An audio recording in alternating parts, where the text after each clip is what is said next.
Bonjour Laurence et merci beaucoup de m'avoir Bonjour, accordé cette petite interview. Est-ce que pour merci. commencer, tu pourrais te présenter aux personnes qui nous regardent et présenter un petit peu tout ce que tu proposes? Bien sûr. Donc, déjà, merci Sylvie de cette interview. C'est super sympa de ta part. Écoute, donc je suis Laurence Villeneuve, coach en neurosciences motivationnelles. Peut-être qu'on expliquera un petit peu plus tard ce que c'est. Et puis, je suis aussi formatrice et conférencière. Voilà. Donc, j'accompagne les gens dans leur changement de vie. Mhm. C'est mon credo. Voilà. Et donc, comment changer son état d'esprit, améliorer ses relations aux autres tout en étant vrai, déterminer les carences et les faiblesses de chacun au niveau de leur comportement pour y remédier. Voilà, des petites choses comme ça qui vont permettre en fait de se remettre sur les rails et de pouvoir aborder les changements de vie de manière pratico-pratique. D'accord. Voilà. Ok, super, Alors, super changement de vie, je intéressant. pense quand même changement de vie voulu, Ouais, c'est-à-dire ma vie aujourd'hui ne me plaît plus. oui, C'est surtout ça d'accord. qui m'intéresse, mais ça peut être aussi le changement de vie voulu, c'est-à-dire ou subi plutôt.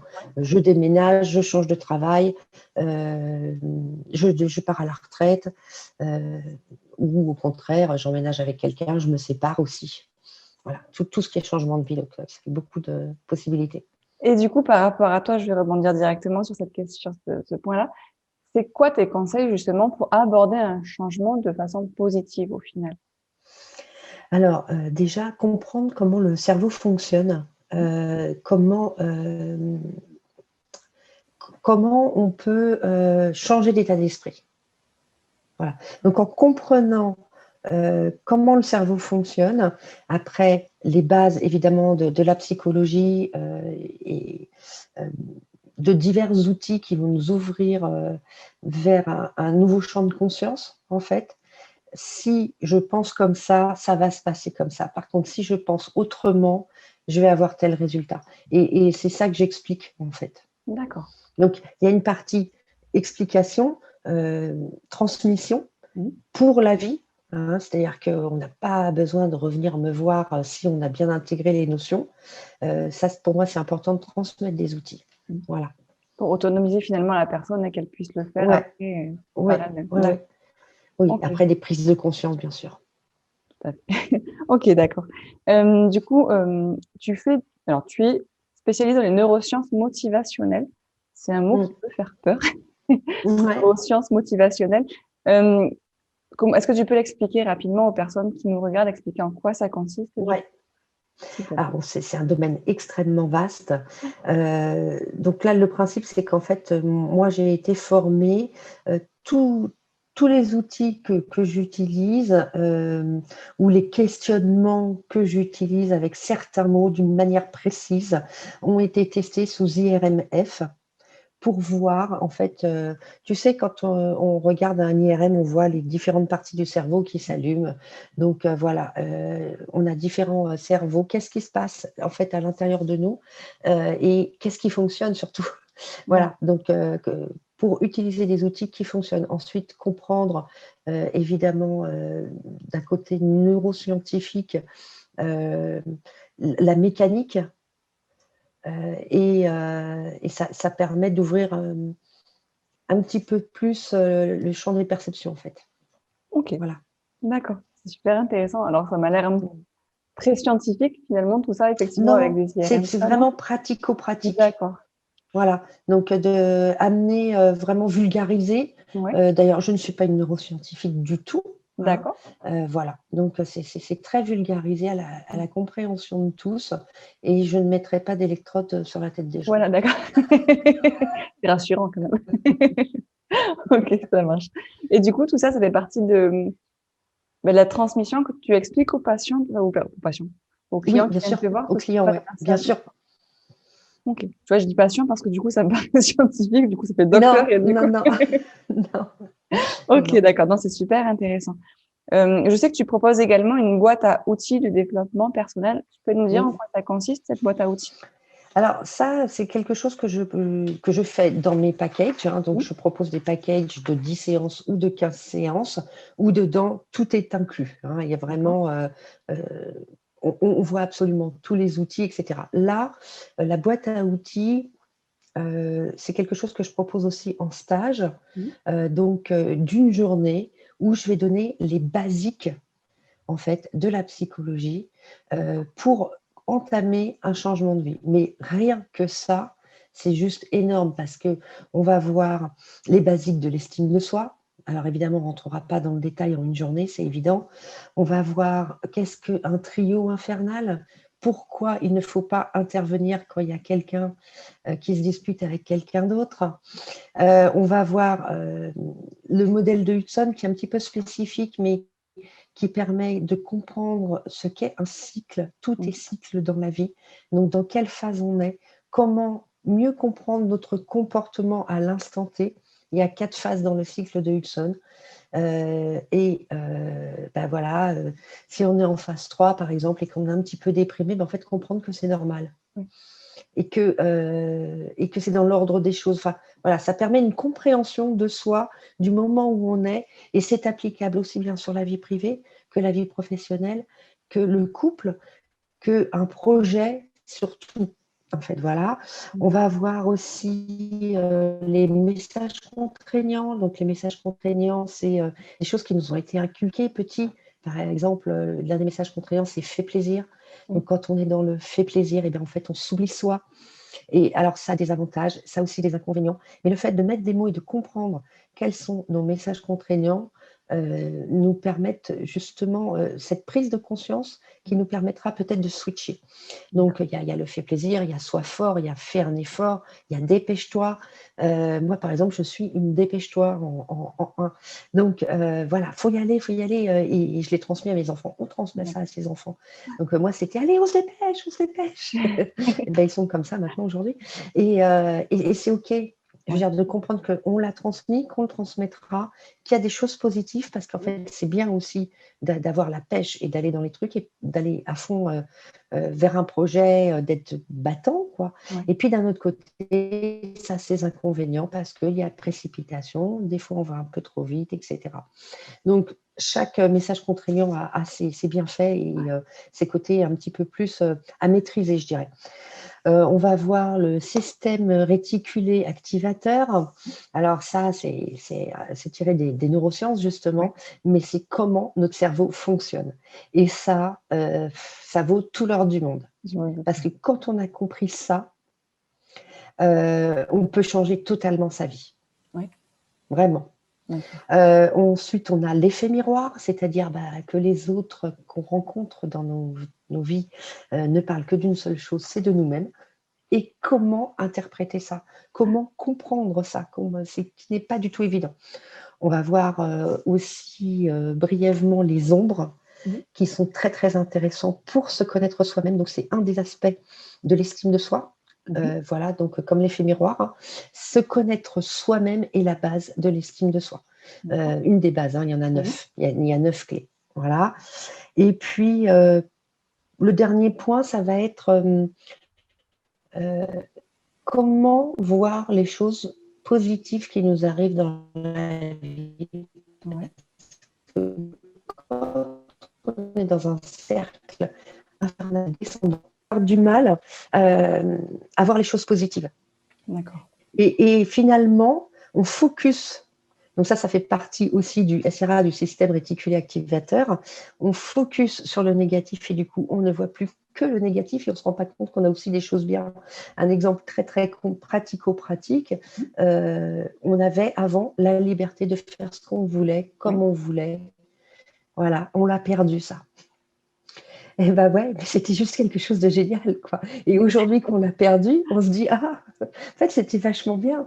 Voilà, donc là, c'est un exemple un petit peu gros, mm, hein, à voir les exemples vraiment spécifiques de chaque personne. je comprends. En Voilà. gros, au final, si, bah, du coup, si je traduis bien, ça va vraiment être le principe d'une compréhension de la personne finalement, mais vraiment sous toutes les facettes de son être. Une acceptation également à la fois de l'ombre et de la lumière, hein, pas uniquement des Oui, côtés positifs, pour finalement parvenir à avancer, changer ses perceptions de tout le reste. Hein, Ouais. Et si j'ai une clé à donner là, c'est que toi, tu parles des ombres et des lumières. En fait, il faut comprendre que en fait, l'ombre n'existerait pas sans la lumière et vice-versa. C'est-à-dire qu'on ne saurait pas qu'on est en journée si la nuit n'existait pas. En fait, c'est idiot, mais en fait, si on était tout le temps au soleil, ben, on ne dirait pas c'est la journée. C'est vrai, c'est vrai. Non, ça, tu vois. Et ben, pour nos travers et nos lumières, et ben, c'est pareil. L'un n'existerait pas sans l'autre. Et ça, c'est quelque chose qu'on se doit d'accepter et pas forcément de changer. Oui, je comprends tout à fait. Ça, c'est vraiment mon mot. Je ne suis pas là pour changer les gens. Je ne suis pas là pour changer les gens, mais bien pour qu'ils s'acceptent tels qu'ils sont. Et maintenant, si c'est un vrai gros travers qu'ils veulent absolument changer, c'est possible. D'accord. Voilà. Ok. Non, je pense que c'est important, effectivement. L'acceptation, c'est vraiment une clé, finalement. Plutôt que de vouloir à tout prix se mouler, finalement, se mouler à, je dirais pas un idéal, mais peut-être si, à tout ce qui va être dictat aussi que la société ou nos parents qui n'ont pas forcément fait exprès. C'est une compréhension, c'est une compréhension globale qui vont avec les valeurs du reste.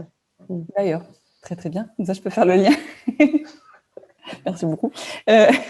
Effectivement, tu m'avais parlé que tu avais une approche par rapport aux valeurs qui est très personnelle à toi-même, en fait, sans partir sur comment tu aides les personnes à trouver leurs propres valeurs, parce que ça, c'est un accompagnement. Mais pour toi, c'est quoi les valeurs, selon tes mots, comment tu les définirais, et en quoi ça va être important, finalement, dans la vie des personnes? Alors, pour moi, c'est important parce que c'est un des socles, donc c'est encore une des 9 clés de l'estime de soi. C'est-à-dire c'est le socle auquel on va pouvoir se référer pour prendre des décisions, pour savoir ce qui est bon pour soi et pour donc s'affirmer. Alors, s'affirmer, déjà, il nous faut un autre élément que j'enseigne aussi, qui est la communication bienveillante pour savoir s'affirmer correctement. Mais déjà, savoir se choisir soi. Se dire oui, enfin dire oui à quelqu'un d'autre, c'est peut-être se dire non à soi. Voilà, donc c'est important déjà de... On a tous, on se dit tous, oui, on a des valeurs, etc. Mais est-ce qu'on a vraiment réfléchi à ces valeurs? Est-ce qu'on a vraiment fait ce travail qui nous permet de dire, ah ouais, ça pour moi, c'est primordial. Donc, on fait une recherche là-dessus, il y a un travail qui est fait. Il y a un travail qui est fait aussi pour ne pas aller dans l'extrême des valeurs. Voilà, si par exemple je suis trop honnête, si j'y vais trop directement et que justement je n'ai pas mis dedans de la communication bienveillante, etc., je peux faire du mal en fait. Voilà, donc du coup, c'est pour ça que je disais, c'est un petit peu... si ça a coupé là. Oui, ça a bugué. Ouais, ça a coupé. Je t'entends, voilà. Mais je tu vois m'as pas là. Alors, je t'entends, j'ai l'image. Donc, ah mince. Mais je ne sais pas comment ça se fait. Ça allait très bien jusqu'à là. Bon. Ouais. Bon, moi, tu m'entends déjà. Ouais, je t'entends, ça n'y a pas de souci.